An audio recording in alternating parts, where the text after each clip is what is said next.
Welcome to The Last Climb. Today I'll cover the Everest climb where an arrogant TikToker treated veteran Sherpas like a camera crew, not realizing they were about to film something devastating. She forced them to record her every move and ignored every piece of advice they gave her. But what their cameras ended up catching near the top of the world is the kind of footage that will permanently scar you. It was May 16th, 2019, and the wind was screaming across the upper slopes of Mount Everest in the death zone air above 26,000 feet. The death zone is what climbers call everything above that line, where there is so little oxygen that the body is quietly dying every hour it stays, unable to truly rest or recover until it goes back down. Almost no one climbs that high without bottled oxygen and a mask, and almost no one climbs it without a team of Sherpas, the elite high-altitude mountaineers who fix the ropes, haul the loads, manage the gas, and turn one of the deadliest places on Earth into something a paying client might survive. On that day, high on the ridge between the south summit and the very top of the world, one of those Sherpas was being asked again to back up and get a wider shot. The client he was filming was named Aveline Hartley, and back home she was not a climber, she was a creator, 28 years old, a full-time travel and adventure influencer with an enormous following and a brand built almost entirely on the image of a fearless young woman doing beautiful, daring things in far-off places. She made her living on motion and color and nerve, on being the person her audience wished they were brave enough to be, and Everest was meant to be the crown on all of it. Not a mountain so much as the ultimate piece of content, the post that would dwarf everything before it and carry her from popular to untouchable. She had teased the trip to her followers for months, and she had come up the mountain with a very precise idea of the footage she needed to bring home. And this is the thing you have to understand about how she saw the whole expedition, because it explains almost everything that came after. To a real mountaineer, Everest is a deadly serious thing, earned over many years of smaller, harder climbs. To Aveline, somewhere underneath it all, it was a shoot, a location, the most expensive and most dangerous set she had ever booked, staffed with the best crew money could hire, with a shot list in her head that mattered to her. In the moment, more than almost anything else up there. I honestly cannot even fathom why she treated the best climbers alive as a tripod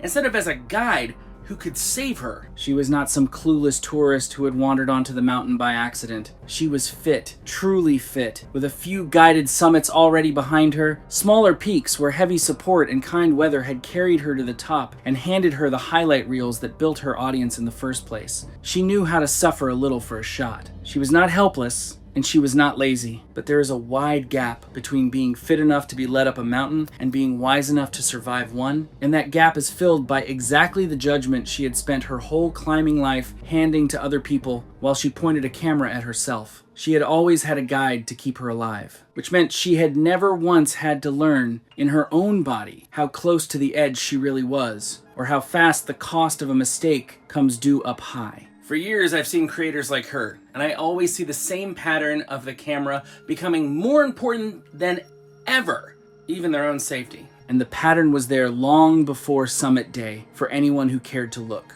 In the weeks the team spent acclimatizing, moving up and down the mountain in stages through the groaning maze of the Khumbu icefall and the high camps, letting their bodies slowly adjust to the thin air, Aveline was filming all of it. The ladders lashed over the deep crevasses were a set piece. The tents at Camp 2 were a backdrop. On one of those climbs, she had even unclipped from a fixed line to get a cleaner shot on ground where a single slip would have ended her. And when Dawa clipped her back in and gently explained why, she had thanked him warmly and asked if they could do it one more time. He watched her treat some of the most dangerous ground on the planet as a series of locations, and he understood early that the camera was going to be the hardest thing he managed on this mountain. The man leading her Sherpa team was named Dawa Gyaltsen. He was 41, born in the Khumbu within sight of the peaks he had spent his life climbing, and he had stood on the summit of Everest more times than most people will ever climb anything at all. He had turned clients back in good weather and bad. He had carried sick and broken people down off that mountain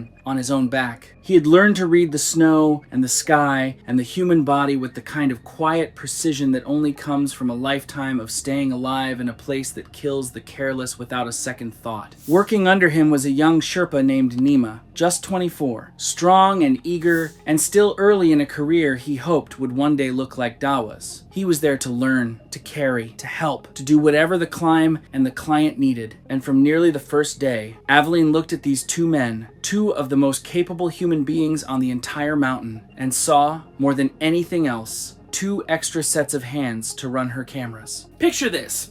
A man who has summited Everest more times than I can count, reduced to holding her phone and filming. She never really understood what she was looking at. Standing right beside her were decades of hard, specific knowledge about the exact mountain that was about to try to kill her, and she mostly used it to get better angles. Dawa was her director of photography. Nima was her second camera. The fact that they were, between them, worth more on that mountain than any piece of gear she owned barely registered. Because in the world, she came from the most important person on any set is always the talent, and the talent was her. Dawa had worked with hard clients before, and he had a way of doing his job that did not depend on them respecting him. He watched. He managed, he tried, constantly, to steer. But Aveline was a stranger kind of difficult, because she was not rude to him. She was something harder to push back against. She was warm and friendly and completely, cheerfully deaf. When he spoke about pace, or timing, or exactly where to place her feet, she would nod and smile and thank him, and then ask him to grab a different angle. There was also a weight on her that the mountain could not see and would never care about. She had promised this summit to a great many people. She had built the entire story of it for her audience. The training montages, the gear, the journey in, the countdown, and somewhere in all that promising, she had quietly made it almost unthinkable to come home without the ending she had sold them. Turning back, even for the best reason in the world, would not feel like wisdom to her up there. It would feel like letting down every single person who was watching and waiting. I'd never put myself in this situation to begin with,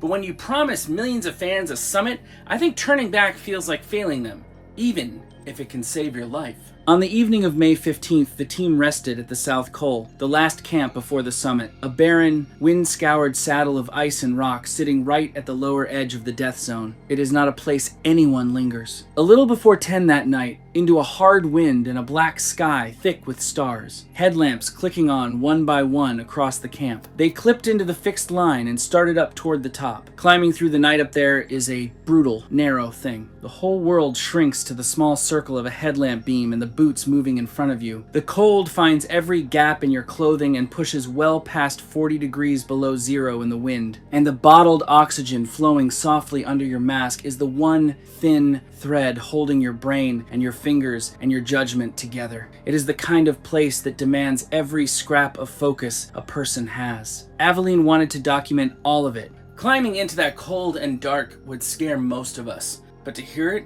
was just another scenery to film. She was also not alone up there, not even close. On a good, clear morning in the short climbing season, the route to the summit fills with people, a slow line of climbers all clipped to the same fixed ropes, moving at the speed of the slowest among them. To a careful climber, that crowd is one more hazard, a source of delay on a route where delay is what kills you. To Aveline, the other climbers were mostly scenery, extras in the wide shots, and the bottlenecks where the line bunched up and stalled were just more time she did not believe she needed to worry about. And so, again and again on the way up, she would stop, pull the oxygen mask down off her face, push her goggles up onto her forehead so the camera could see her eyes clearly, and deliver a breathless little piece about how completely unreal all of this was. Each time she did it, she was cutting off her own oxygen supply at the exact altitude where that matters most, and baring the skin of her face and her eyes to a cold that can do permanent damage in a matter of minutes. To her, it was nothing. A few seconds with the mask off to grab a clean shot, the sort of thing you do 100 times on a normal shoot without a single thought. But up there, nothing is free. Every one of those tidy little clips quietly cost her a sliver of the clear thinking she was going to need so badly later, and she had no way at all to feel it leaving, because clear thinking is the very first thing the altitude quietly takes from you. Every time she dropped that mask, I winced, because she was trading a clear head for mere seconds of footage. The oxygen was only the beginning of it. As the sun finally came up and the camera could take in the staggering, curved world stretching out around her, Aveline became fixated on how the footage actually looked, and the thing that kept ruining the look in her eyes was the safety equipment. The fixed rope runs through the middle of every single frame, the bulky carabiner clipped to the front of her harness, catching the light. The whole entire point of those ropes is that they are the one thing tying a climber to the mountain on ground where a single slip is instantly fatal. But they are also undeniably ugly on camera. So she started unclipping for the hero shots, stepping off the line so the footage would look clean and free and pure, just her in the mountain and the enormous sky, nothing as unglamorous as a rope to spoil the frame. Dawa would clip her back in, and a little while later she would quietly do it again.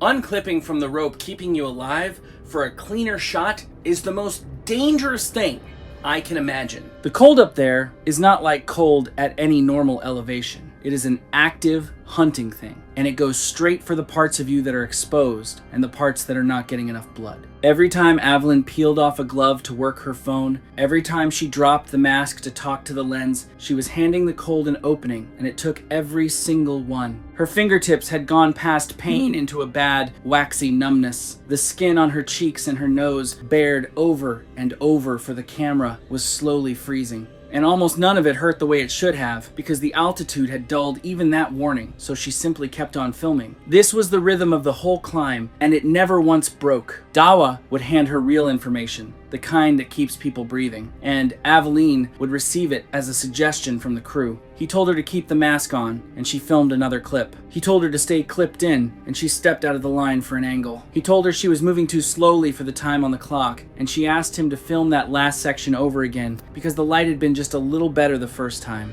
After all the videos I've done and researched on this channel, I just want to reach into that screen and tell her the mountain does not do second takes. And up high, oxygen is not just comfort, it is time and warmth and clear thinking all bound together in metal cylinders, and there is only ever so much of it. Every climber on that mountain is quietly running a careful sum in their head. How much gas is on their back, how fast it is flowing, how long it has to last to get them up, and, far more importantly, all the way back down. The math is quiet and merciless, and it does not forgive a single minute spent the wrong way. Every extra minute Aveline burned on a shot was gas she would not have later, on the descent, when she would need it the most. She was spending the back half of her own climb to pay for the front half's footage, and she had no idea she was doing it. And the reshoots were the worst of all of it, because they did not only cost her safety, they cost her time. And time is the one currency on a summit day that you simply cannot borrow against. A summit push is a race against a closing window. You climb through the night precisely so you can reach the top early in the morning and get yourself back down to safety before the afternoon weather builds and the day turns hard against you. Every single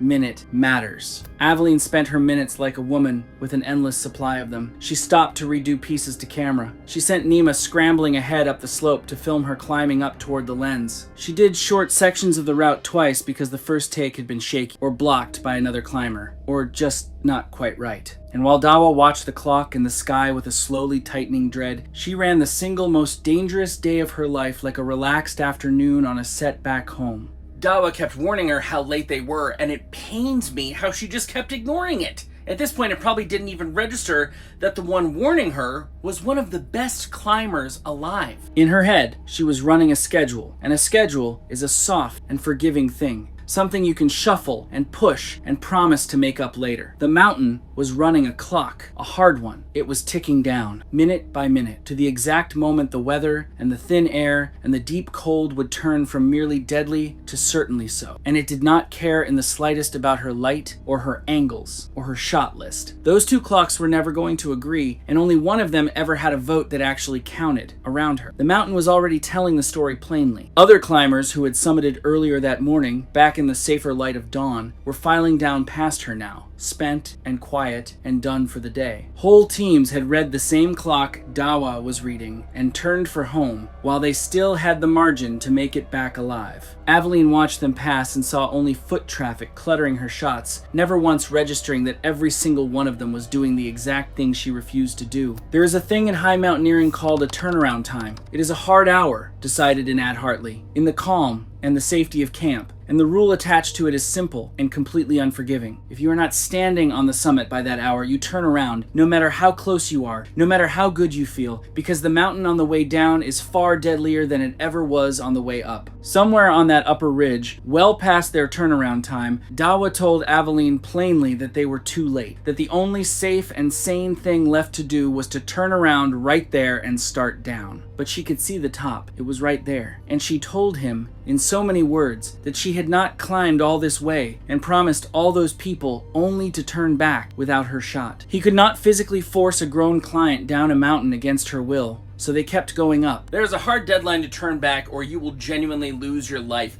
and it hurts me that she ignored it for a single photo. It is one of the cruel, unchangeable facts of Everest that most of the people who die on it die on the way down, not on the way up. They pour everything they have into reaching the top, and then they have to do the hardest, most dangerous part of the entire climb while exhausted, low on oxygen, and running out of daylight. A late summit is not a small triumph that costs a little extra. It is a loan taken out against the most dangerous hours of the day. And by the time Aveline was nearing the top, she had borrowed heavily, her oxygen low, her judgment thinned to almost nothing by hours of cold and altitude. The safe hours already behind her, and still the only thing in her mind was how close she now was to the shot. The last stretch to the very top of Everest runs along a knife-edge ridge that is, with no exaggeration whatsoever, one of the most exposed places a human being can stand on this planet. On one side, the mountain falls away thousands upon thousands of feet down the southwest face into Nepal. On the other, it drops even farther down the Kangshung face into Tibet. The ridge threading between those two enormous voids narrows in places to barely the width of a tabletop, with a wind that wants nothing more than to shove you off of it. People have died right there doing nothing more reckless than pausing in the wrong spot, simply worn thin and a half-step careless at the tail end of a very long climb. And worse, much of that ridge is corniced. That means the snow does not stop where the solid rock stops underneath it. It curls out past the true edge into a frozen, overhanging lip with nothing but thousands of feet of empty air beneath it, ground that looks perfectly solid and safe from above and is, in fact, not ground at all. Climbers with real experience treat that ridge with something very close to reverence. Aveline crossed it thinking about her shot.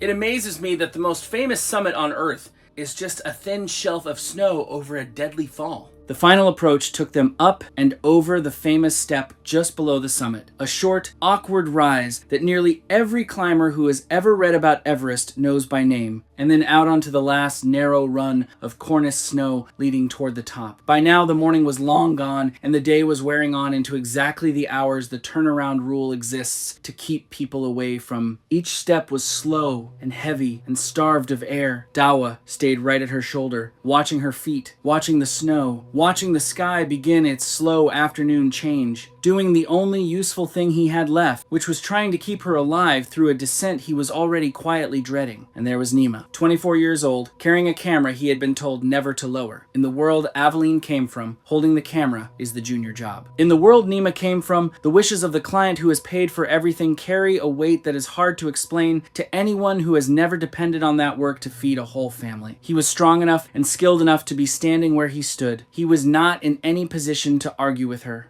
And she had given him one very clear, very simple instruction to keep filming, no matter what happened, until she told him to stop. And then, in the early afternoon, far later than they ever should have, they were there, the summit of Mount Everest. The actual top of the world, the highest point on the entire surface of the planet, and the thing that quietly stuns almost everyone who finally reaches it is just how small it really is. A modest dome of snow not much larger than a dining table, fringed at its edges by those same treacherous cornices, ringed on every side by a fall so vast and so complete that the mind cannot really hold it. No railing, no margin for error, just a tiny patch of safe snow, a staggering view in every direction, and a very long way down everywhere a person is not supposed to step. I can feel the danger here, because she is focused on her framing, while Dawa is focused on her feet. For Aveline, standing up there at last, almost none of that danger seemed to land. What landed was that she had made it, that the impossible piece of content was finally, actually